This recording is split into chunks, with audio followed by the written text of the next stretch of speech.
حضرات اللہ نے قرآن عظیم میں ایک آیت کو نازل فرمایا. اللہ ارشاد فرماتا ہے لَقَدْ كَانَ لَكُمْ فِي رَسُولِ اللَّهِ أُسْوَةٌ حَسَنَةٌ. اس کا مطلب یہ ہے کہ اے لوگوں میرے رسول کی زندگی تمہارے لیے نمونہ ہے. یعنی تم رسول کی زندگی کو دیکھو گے تو رسول کی زندگی کے مطابق تم اپنی زندگی گزار سکو گے. بہت سیدھا سا مطلب ہے قرآن کی اس آیت کا. لیکن میں بڑی وضاحت کے ساتھ 2-3 چیزوں پر روشنی ڈالوں.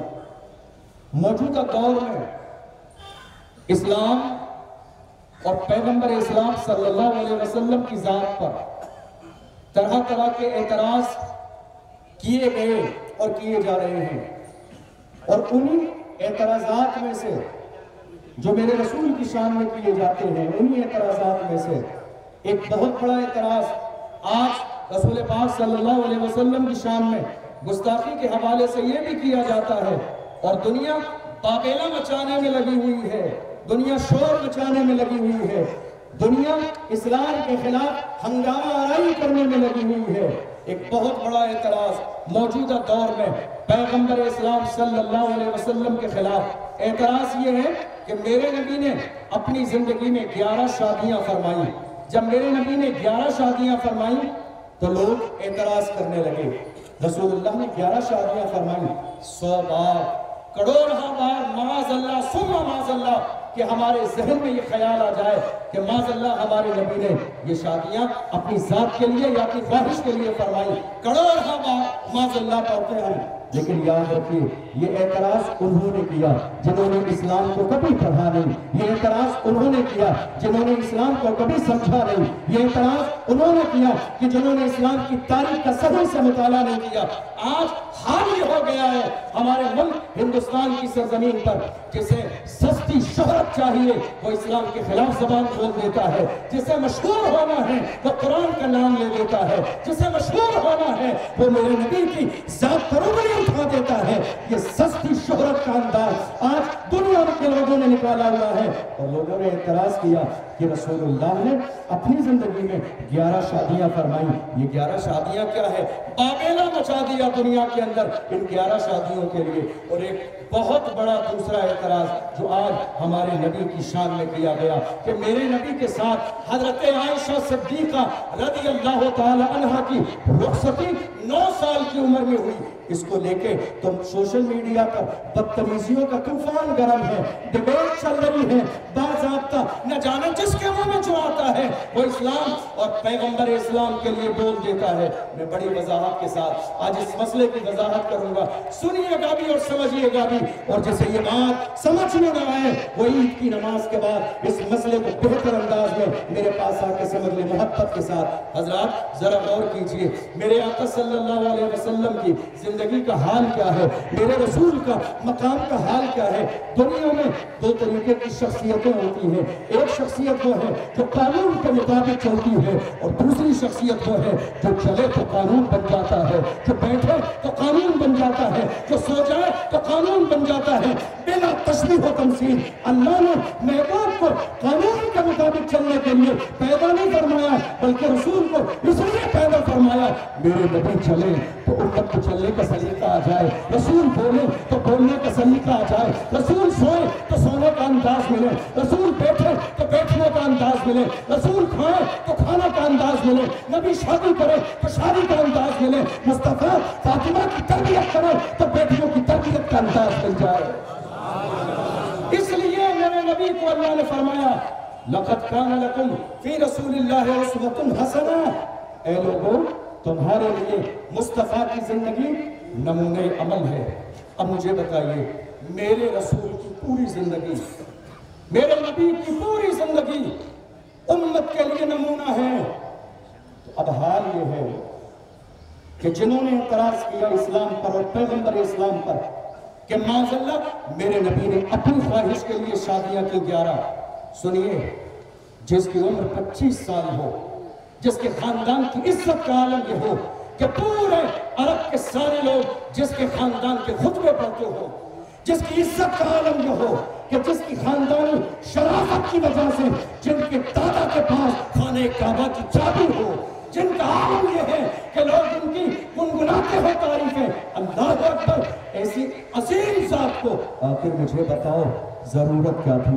ضرورت کیا تھی؟ میں یہ نہیں کہتا اسلام کے بارے میں بات نہ کرو، میں یہ نہیں کہتا قرآن کے بارے میں بات نہ کرو، میں یہ نہیں کہتا قرآن کی تعلیمات کے بارے میں غور نہ کرو، لیکن میں دعوت دیتا ہوں جہاں تم 11 شادیوں کے بارے میں بابینا مچاتے ہو دنیا کے سامنے کہ رسول نے 11 شادیاں فرمائی، یہ عیب تھا، وہیں یہ بھی بتاؤ میرے نبی نے 25 سال کی عمر میں 40 سال کی بیوہ سے نکاح کروایا۔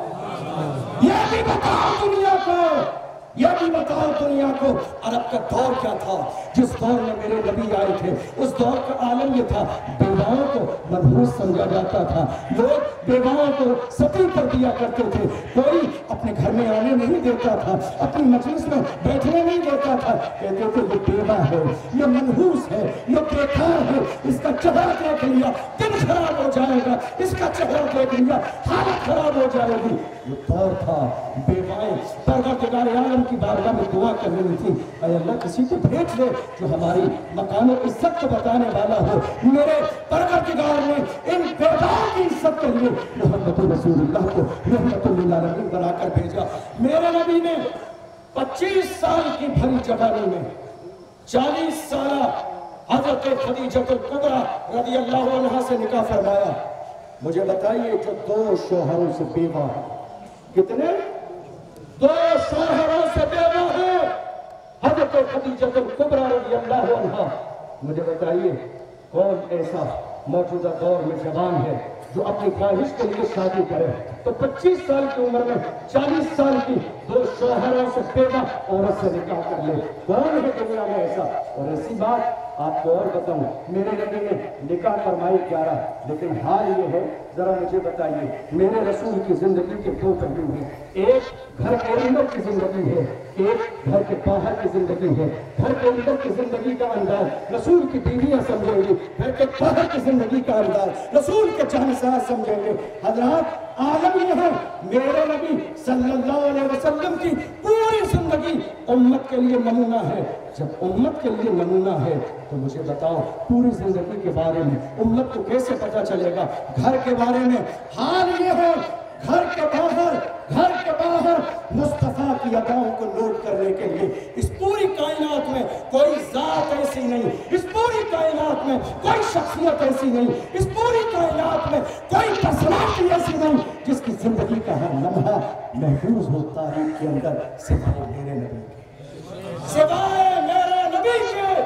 اس دنیا میں اس پوری کائنات میں کوئی شخصیت ایسی نہیں جس کی زندگی کا ہر لمحہ محفوظ ہو، مگر ہاں ہم فخر کے ساتھ کہتے ہیں ہمارے نبی کی زندگی کا ہر لمحہ محفوظ ہے۔ تم دیکھو صحابہ سے پوچھ لو تو وہ یہ بھی بتاتے ہیں رسول چلتے تھے تو چلنے کا انداز کیا تھا، رسول مسکراتے تھے تو مسکرانے کا انداز کیا تھا۔ جب میرے نبی مسکراتے تھے تو رسول اللہ کے کتنے دانت نظر آتے تھے، صحابہ نے اس کو بھی نوٹ کیا ہے۔ جب میرے نبی منبر پہ کھڑے ہوتے تھے تو خطبہ دینے کا انداز کیا تھا، میرے نبی کے جانساروں نے یہ بھی نوٹ کیا۔ جب رسول اللہ جلال میں آتے تھے تو پیشانی پر جو بن پاتے تھے ان کا انداز کیا ہے، صحابہ نے یہ بھی نوٹ کروایا ہے۔ اس پوری کائنات میں کوئی ذات ایسی نہیں، کوئی شخصیت ایسی نہیں کہ جس کی زندگی کی ہر ادا نوٹ کی گئی ہو سوائے ہمارے نبی کے، سوائے ہمارے نبی کے۔ پیدائش سے لے کر وصال تک ہر لمحہ حدیث کے اندر موجود ہے میرے رسول کا۔ اب 2 پہلو ہیں میرے نبی کی زندگی کے، ایک گھر کے باہر اور ایک گھر کے اندر۔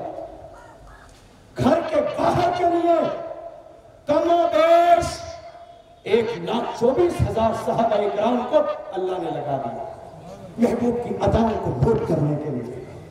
اے ابو بکر میرے محبوب چلے تو ادا کو نوٹ کر لو، عمر میرے محبوب بولے تو ادا کو نوٹ کر لو، عثمان محبوب مسکرائے تو ادا کو نوٹ کر لو، علی حضرت رسول پاک کو جلال آ جائے تو انداز کو نوٹ کر لو۔ 1,24,000 اللہ نے صحابہ کو لگا دیا مصطفیٰ کی اداؤں کو نوٹ کرنے کے لیے۔ لیکن مجھے بتائیے ایک زندگی کا پہلو میرے رسول کے گھر کے اندر کا ہے نہیں ہے؟ ایک پہلو میرے رسول کی زندگی میں گھر کے اندر کا ہے۔ اب حال یہ ہے جو گھر کے اندر کی زندگی ہے ہمیں کیسے معلوم پڑتا، ہمیں کیسے معلوم پڑتا رسول اللہ دسترخوان پر کیسے بیٹھتے ہیں، رسول اللہ کیسے آرام فرماتے ہیں، میرے نبی اپنی بیویوں کے ساتھ کیسا رشتہ رکھتے ہیں، ایک شوہر کو بیوی کے ساتھ کیسے ہونا چاہیے۔ ہماری زندگی میں ایک پورا مستقل باب ہے پاکی اور ناپاکی کا، یہ ہمیں ہمارے گھر کی عورتوں کو پھر کیسے پتہ چلتا؟ مجھے بتائیے کیا پاکی اور ناپاکی کے مسائل میں آپ کے گھر کی عورتوں کو بتا سکتا ہوں؟ ہرگز نہیں، بیچ میں حیا موجود ہے، لیکن ہاں ایک شوہر عالم دین ہے تو وہ شریعت کا مسئلہ اپنی بیوی کو بتا سکتا ہے اور اس کی بیوی دوسری عورتوں کو بتا سکتی ہے۔ میرے آقا صلی اللہ علیہ وسلم کے بارے میں قرآن نے کہا اے لوگو قیامت تک کے ایمان والوں کے لیے رسول کی زندگی نمونہ عمل ہے۔ اب مطلب یہ ہے کہ باہر کی زندگی تو صحابہ نے نوٹ کر لی، گھر کے اندر کی زندگی نوٹ کون کرے گا؟ امت کو کیسے پتہ چلے گا رسول کے سونے کا انداز، جاگنے کا انداز، رسول کی بیویوں کے ساتھ رشتے کا انداز، پاکی اور ناپاکی کا انداز آخر کیسے پتہ چلے گا؟ اسی لیے میرے نبی نے خدیجہ کبریٰ سے نکاح فرمایا اور اس کے بعد دیگر 10 بیویوں سے میرے نبی نے نکاح فرمایا۔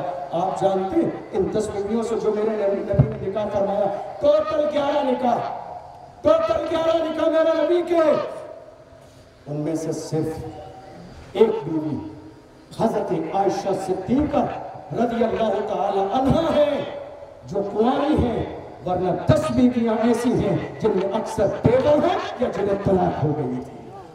ام سلمہ رضی اللہ عنہ یہ رسول کی بیوی ہے، دنیا یہ سوچ رہی ہے میرے نبی نے نکاح کی فرمائے، مگر حال یہ ہے یہ ام سلمہ ہے، اللہ اکبر، شوہر کا انتقال ہو گیا، 4 بیٹے ہیں، زندگی پریشانی کے دور سے گزر رہی ہے، یتیم بچے ہیں، ان کی ذمہ داری کون اٹھائے گا، ان کے حالات کون دیکھے گا، پریشانی کے دور سے گزر رہی ہے۔ میرے نبی نے ام سلمہ سے نکاح فرمایا، اے ام سلمہ تیرے بچوں کی ذمہ داری میں سنبھالوں گا، تجھے رہنے کے لیے مکان نہ دوں گا، رہنے کے لیے حجرہ نہ دوں گا۔ الغرض میرے نبی نے جتنی عورتوں سے نکاح فرمایا اپنی خواہش کے لیے نہیں، ان بیووں کو سہارا دینے کے لیے فرمایا، بیووں کو۔ ورنہ مجھے بتائیے کوئی ایسی ذات جس کا عالم یہ ہو دنیا لاکھوں کی تعداد میں اس کے ارد گرد طواف کر رہی ہو، جس کے اشارے پہ جان دینے والے حاضر ہوں، جس کی زبان سے نکلنے والے جملے لوگوں کے لیے دلوں پر نقش کرنے والے ہوں، مجھے بتاؤ ایسی عظیم ذات کے لیے آخر ضرورت کیا ہے کہ 25 سال کی جوانی میں کسی 40 سالہ بیوہ سے نکاح فرمائے؟ نہیں، میرے نبی فرماتے مالی فی النساء من حاجۃ، مجھے عورتوں کی ضرورت نہیں، خواہش کے لیے نہیں، ان بیواؤں کو سہارا دینے کے لیے نکاح کر رہا ہوں، ان بیواؤں کو سہارا دینے کے لیے۔ لیکن اب ذرا غور کیجیے گھر کے اندر کی زندگی میرے نبی صلی اللہ علیہ وسلم کی، اب رسول کی زندگی کی جو حفاظت صحابہ نے باہر کی تھی، اندر کی ذمہ داری عورتوں کی۔ اگر میرے نبی کی بیوی صرف ایک خدیجہ الکبریٰ ہوتی، سمجھ لیجئے گا اس بات کو بہت سنجیدگی سے، دنیا اسی پر اعتراض کر رہی ہے، دنیا اسی پر واویلا مچا رہی ہے کہ ایک بیوی کافی نہیں تھی۔ پہلی بات میرے نبی نے نکاح فرمایا حاجت کے لیے نہیں، خواہش کے لیے نہیں، ان بیواؤں کو سہارا دینے کے لیے۔ دوسری وجہ زیادہ شادیوں کی کیا ہے؟ میرے رسول کے گھر میں اگر ایک بیوی خدیجہ الکبریٰ ہوتی جن کو اللہ نے اولاد عطا فرمائی، اب کوئی کھڑے ہو کے کہہ دیتا ہمیں رسول کے گھر کی زندگی کا علم چاہیے اور حضرت خدیجہ الکبریٰ بیان فرماتی، تو جانتے ہو کوئی انسان یہ اعتراض کر سکتا تھا ارے اللہ نے خدیجہ کو اولاد عطا فرمائی تو خدیجہ الکبریٰ، یہ تو ممکن نہیں ہے کہ ساری چیزیں خدیجہ الکبریٰ کے پاس محفوظ ہوں، یہ ممکن ہے رسول سے کچھ سنا ہو کچھ بھول گئی ہوں، یہ دنیا سوچ سکتی تھی۔ اسی لیے پروردگار عالم کی مشیت نے اعلان فرمایا میرے نبی یہ اعتراض ختم کر دو، ایک سے زیادہ عورتوں سے نکاح فرماؤ تاکہ اگر دنیا میں کوئی اعتراض کرنے والا تمہاری نگاہوں کے سامنے آ جائے کہ خدیجہ نے جتنا رسول کی زندگی کو دیکھا یہ یقین نہیں ہے کہ سارا یاد ہے، ممکن ہے کچھ بھول گئی ہو، تو جواب جواب دینے کے لیے جو بات حضرت کبریٰ کے ذہن میں نہ ہو تو وہ بات حضرت سودا بتائیں گی، ان کے ذہن میں نہ ہو حضرت حفصہ بتائیں گی، ان کے ذہن میں نہ ہو حبیبہ بتائیں گی، ان کے ذہن میں نہ ہو حضرت صفیہ بتائیں گی، ان کے ذہن میں نہ ہو میمونہ بتائیں گی، ان کے ذہن میں نہ ہو جویریہ بتائیں گی، ان کے ذہن میں نہ ہو زینب بتائیں گی۔ یہ ساری بیویاں میرے رسول کی اداؤں کو بتائیں گی، اور جو بات کسی کے ذہن میں نہ ہو تو چلو وہ عائشہ صدیقہ سے پوچھ لو، وہ عائشہ صدیقہ سے پوچھ لو۔ میرے رسول کے نکاح میں یہ جو 10 بیویاں آئیں، ان کی عمر زیادہ تھی، بیوہ تھی، 2 شوہروں سے کئی ایک شوہر سے۔ اللہ کی مشیت نے یہ ارادہ فرمایا، ایک بوڑھی عورت کے ذہن میں، ایک بوڑھے مرد کے ذہن میں، اور ایک 8-10 سال کے بچے کے ذہن میں زمین و آسمان سے زیادہ کا فرق ہوتا ہے چیزوں کو یاد رکھنے کے لیے اور چیزوں کو محفوظ رکھنے کے لیے، سمجھنے کے لیے۔ 10 بیویاں بڑی عمر کی دیں، لیکن ایک چھوٹی عمر کی حضرت عائشہ صدیقہ کو رسول کی بارگاہ میں بھیجا گیا۔ کس لیے؟ اے عائشہ جاؤ میرے رسول کی بارگاہ میں علم حاصل کرو، اس لیے کہ علم تمہیں قیامت تک کے مسلمانوں تک پہنچانا ہے۔ علم حاصل کرنے کے لیے حضرت عائشہ صدیقہ رضی اللہ تعالی عنہ کی 9 سال کی عمر میں رخصتی ہوئی۔ یہ کوئی باویلا مچانے والی بات نہیں ہے۔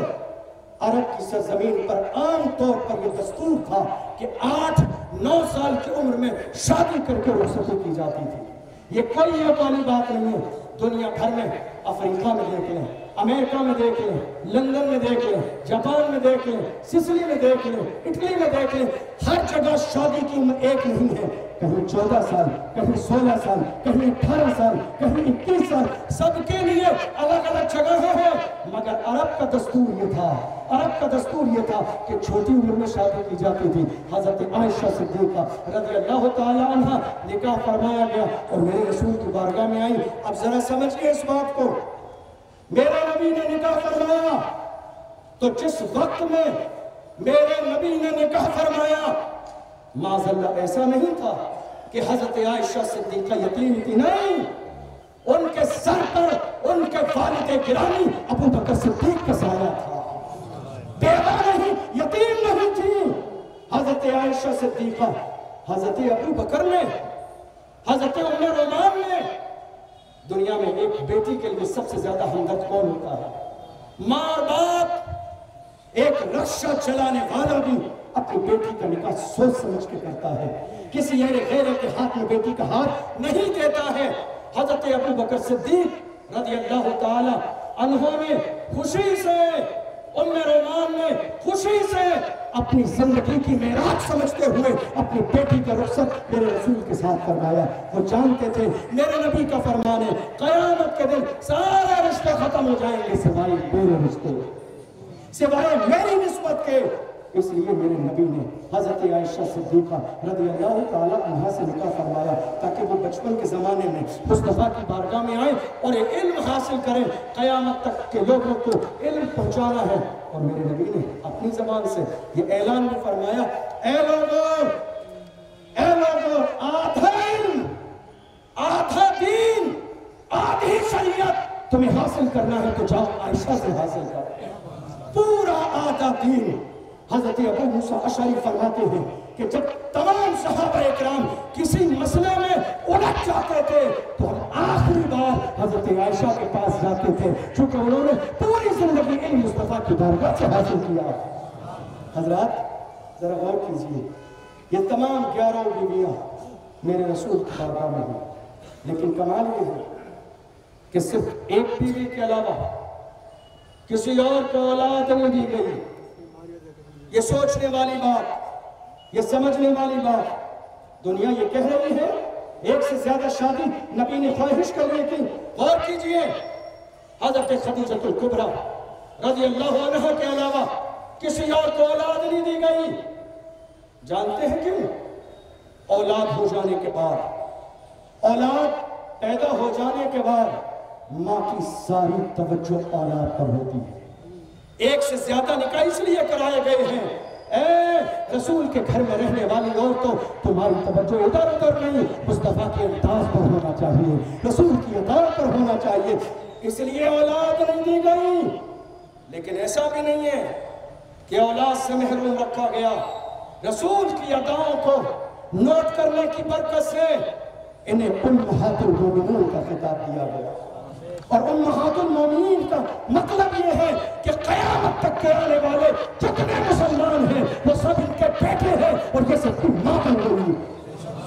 مصطفیٰ کی اداؤں کو نوٹ کرنے کی وجہ سے ہم یہ نہیں کہتے ہیں اسلام کو مت سمجھیے، ہم یہ نہیں کہتے ہیں قرآن کو مت پڑھیے، پڑھیے، مگر تعصب کا نظارہ، تعصب کا چشمہ لگا کے نہیں، ایمانداری کے ساتھ قرآن پڑھیے، ایمانداری کے ساتھ حدیث پڑھیے، ایمانداری کے ساتھ میرے رسول کی سیرت کا مطالعہ کیجئے، ایمانداری کے ساتھ تعصب کی اینک ہٹا کے کریں گے تو اندازہ ہو جائے گا رسول کی زندگی کا حال یہ ہے۔